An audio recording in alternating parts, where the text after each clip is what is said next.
All right, you guys, welcome back. I'm Misti Burmeister, and we are talking about the top 3 practices for increasing psychological safety, thereby increasing innovation, collaboration, productivity, diversity, even energy on your team. Now, we went over practice number 1 and practice number 2 in days 1 and day 2. If you haven't seen those videos yet, go back and take a look at them. I'll wait for you right now. Go ahead, go do that. No, really, go ahead. I'll wait.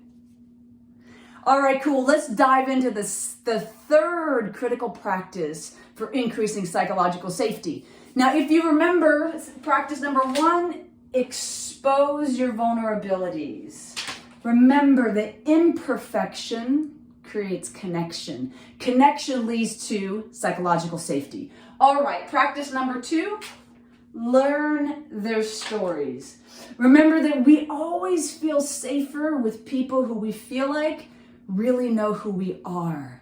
Invest the time. All right, practice number 3, which is actually, according to McKenzies research, thousands of leaders who have been seen as exceptional in the area of creating psychological safety, the number 1 skill they have, they called it open dialogue skills. All right, I'm going to transfer that into a practice. Practice number 3, be committed to discourse. If you remember back from the very first video, we talked about Domino's Pizza and the CEO who came in when the stock was at an all-time low, $2.61 a share. And then he came in and he had some open dialogues where he talked about he asked the public for some feedback. And then he came back and he said, thank you for the feedback. And then he went ahead and made some changes and asked them to come back and try again. As a result, literally stock rose in 1 year to $30 a share. This is so powerful to be able to engage in difficult conversations, to disagree, to have open feedback sessions.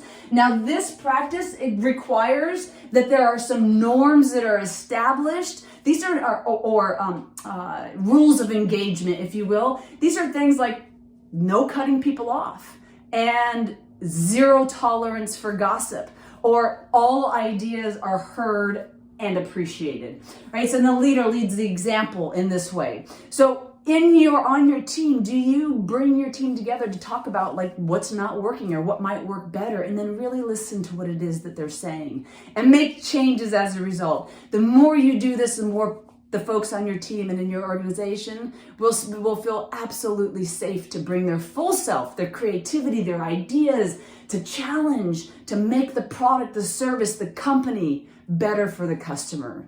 If you found these videos to be helpful, please share them. If you are looking for a keynote speaker, an executive coach, or a facilitator for one of your upcoming events, either in person or virtual, pop me an email, misti@mistiburmeister.com. Until next time, I will say here's to your greatness.